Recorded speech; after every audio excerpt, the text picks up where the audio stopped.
On this episode, we're going to be reviewing the Iron Studios Back to the Future diorama set.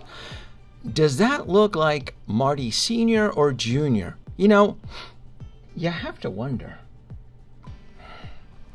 But regardless, this is going to be a deep dive on this particular statue diorama by Iron Studios. Why, hello folks, Denobi2 here, and thank you for joining me once again on another visual tour. This is going to be slightly different. This was something that I had seen at San Diego Comic-Con, and I'd wanted to go back and kind of share my thoughts with the audience here. The Delorean set full deluxe version, $22.50. This thing is pricey at a 1/10 scale. You could buy it on Sideshow, and you could also buy it at Iron Studios Direct. I think the big difference is that it's already sold out on Iron Studios online store. But regardless, it was shown at San Diego Comic-Con. These are the production photos, prototype, if you want to say. My biggest concern is, look, it's going to be the price, right? This is a cold cast resin type statue deal. $22.50 is the total price. You add some tax, $188. You sprinkle in some of that fantastic shipping, and you are looking at $240, almost the price of a Hot Toys figure, right? So, just to make things, I guess, easier to swallow, Sideshow is going to reward you with $8. Quite generous, aren't they? All right, so let's start off with the Marty, which I believe is out already. It is in stock. And this little bad boy here, this doppelganger that does not look like Michael J. Fox, retails for $150.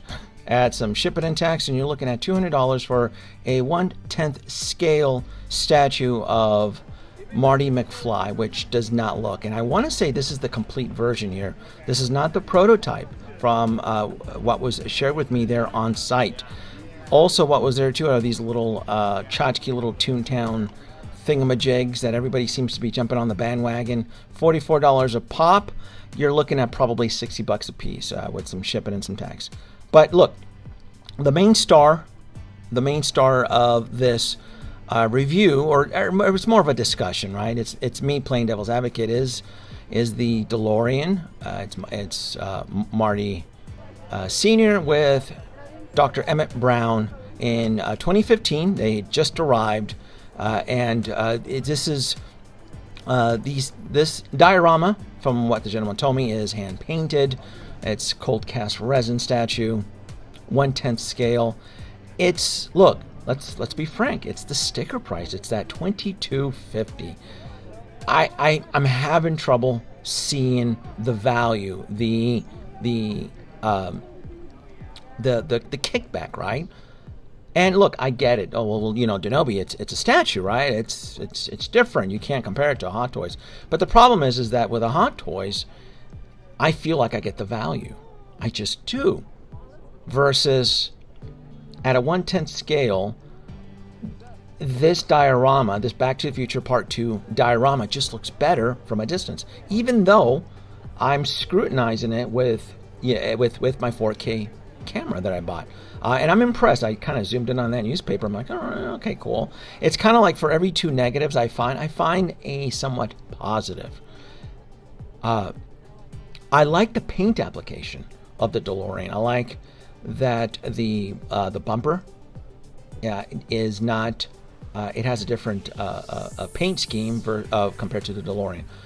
But that being said, though, the paint application on this does not evoke stainless steel. And that I do have a problem with that. It doesn't feel very stainless steel-like. But again, this is something that I'm kind of splitting hairs on. Honestly, if it wasn't so expensive, I probably wouldn't have a problem with it.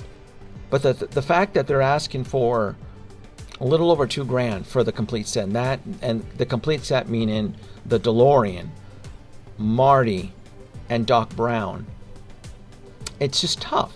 And I can see in certain parts that they're using real world elements. I want to say that's a real cable. I can't touch it, but it looks real. And if it's not real, then they're doing a bang up job. But there's other parts where it doesn't look like the material, right?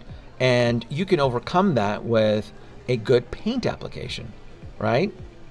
With Hot Toys' die-cast Iron Man series, even with the plastic versions, it still looked mechanical. It still evoked metal. But like this right here, the DMC, under magnification, it just doesn't look good. Like, why didn't they use a sticker or a decal for that?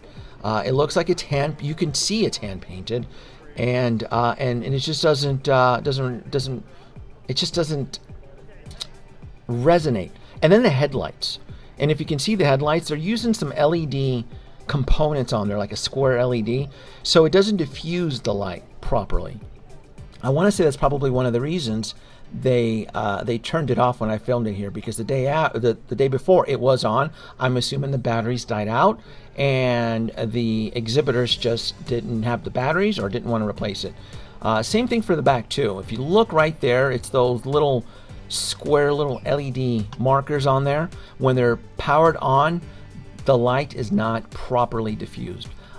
Again, these are things. Look, it's this whole scene. We've never gotten this scene before. We've never gotten a toy, a diorama, or statue, or just a figure of this particular scene of Back to the Future Part 2.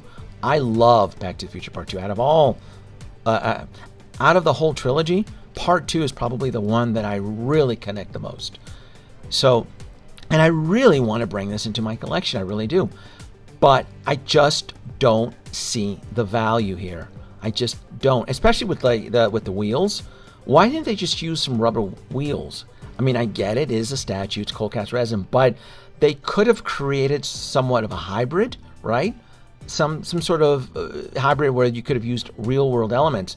It's hard to swallow that sticker price when Hot Toys currently has their 1/6 scale DeLorean for a fraction, almost half the cost, and that's coming out next year. Now, again, it could be debated. Well, Denobi, you're judging you're actually just reviewing the prototype. Now, I want to say this is the completed version here. Everything you see in this video from Showside, this is it. Everything there is done. So, again, you understand my dilemma. This is just something that I really want, but at $22.50, no. Now, is there a chance that maybe it could end up discounted with a coupon sideshow? But even though, it may not be enough to convince me to pull the trigger. So I don't know. I'm gonna throw it back at you. I don't mind bringing in statue pieces into my collection, but something like this at 1/10 scale, it's already clashing with my 1/6 scale collection, and this is going to be 1/10. This diorama is 1/10. So plus the sticker price, I think I just feel like there's just more better value sticking with Hot Toys on this one. I don't know. Let me know what you think in the comments. I really want this Iron Studios piece, but at $2,500, no, can't do it. Can't do it.